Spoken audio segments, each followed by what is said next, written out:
Hi and welcome back to this self-help program for depression. In this module, we'll look at some common challenges that can arise while working on behavioral activation, as well as some frequently asked questions. We hope that you have seen all the previous modules in this program and that you have engaged in behavioral activation for several weeks or months. Before we begin with the common challenges, we want to quickly recap an important point from earlier in the program. Namely, that even failed attempts or plans at behavioral activation can have a positive effect. And that's because we can learn something. If you get feedback about what went wrong, then and only then can you make the appropriate changes needed to succeed in the future.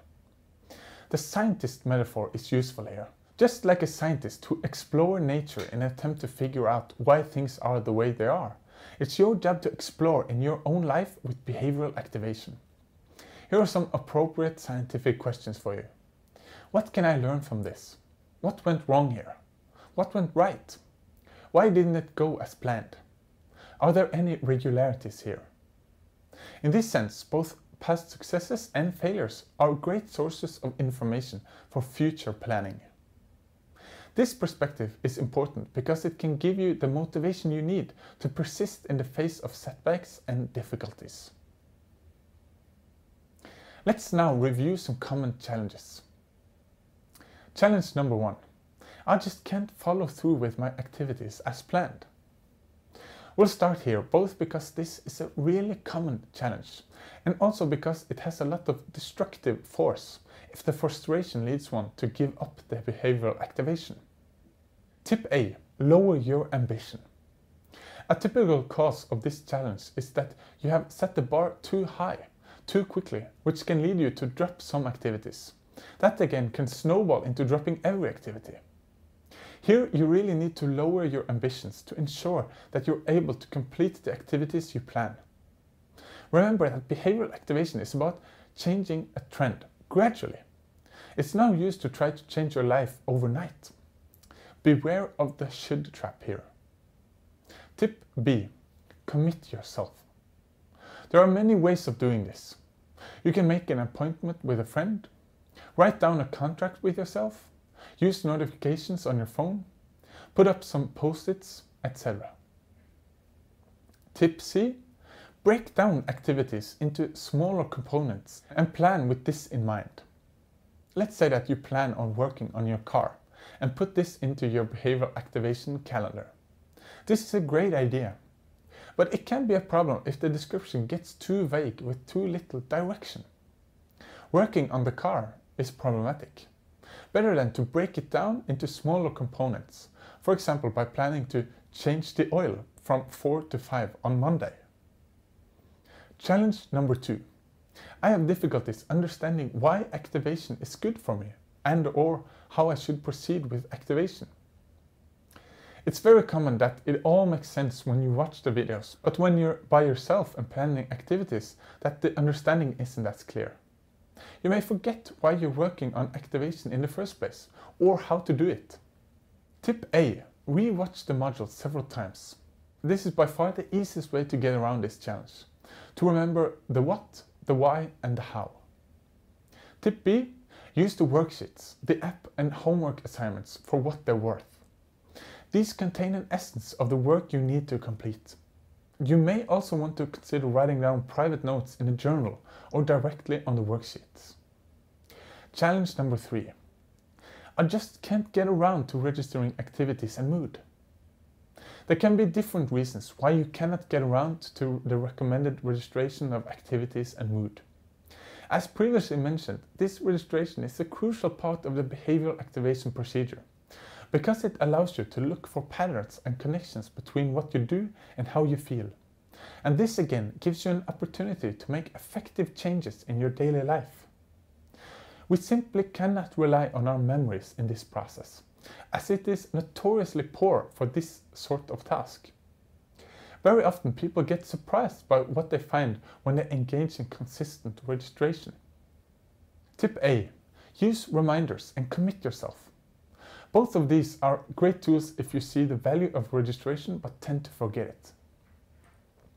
Tip B. Appraise the registration as a short-term intervention that can give you a long-term benefit. The goal of this self-help program is to get rid of your depression and keep it away in the future. The effort you put into this project can result in helping you the rest of your life. And a part of this effort is to register what you do and how you feel. Maybe for a couple of weeks or months, while engaging in the self-help process. Tip C. Orient yourself towards your values. We've already mentioned that your values are a great tool while engaging in behavioral activation. They can also be helpful if you struggle with a lack of motivation for behavioral registration. You can ask yourself, why do I work on my depression in the first place? And what behaviors are value-based in this process? How does behavioral registration fit in this picture? That was all the challenges. Now we want to answer the top 3 frequently asked questions that people often ask after trying this treatment. Question number 1. Is behavioral activation too superficial to treat depression? This is a common objection when learning about behavioral activation. This is probably related to the fact that one exclusively focuses on processes related to behavior and getting out of the vicious circle that maintains the depression.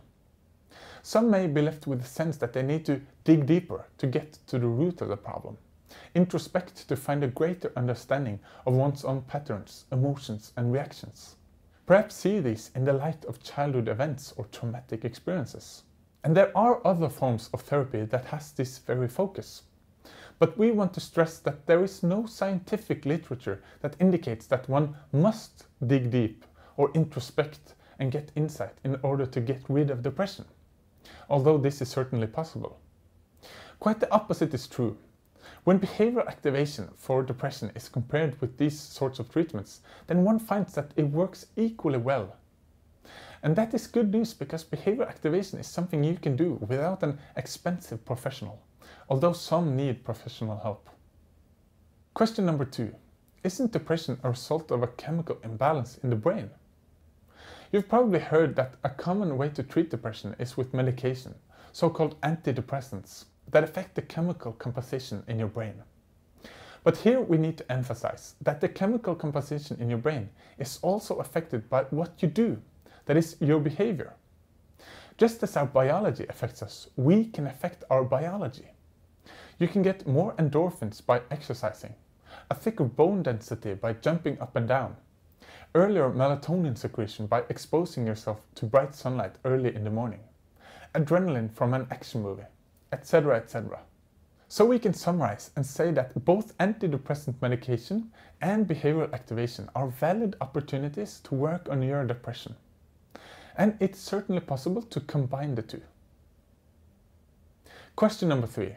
Is it really okay to fake a good mood if you're really depressed? Some engage in behavioral activation and feel that they're only acting or faking good mood. Maybe even that it's ingenuous or wrong to engage in proactive activities.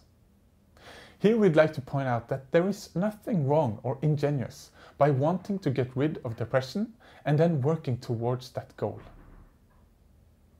That was all the challenges and questions we had in this module. The next module is about preventing relapse and is suitable for those who have engaged in the program over several weeks or months and feel that their depression has partially or completely subsided. You'll find a link to the next module in the video description. See you later.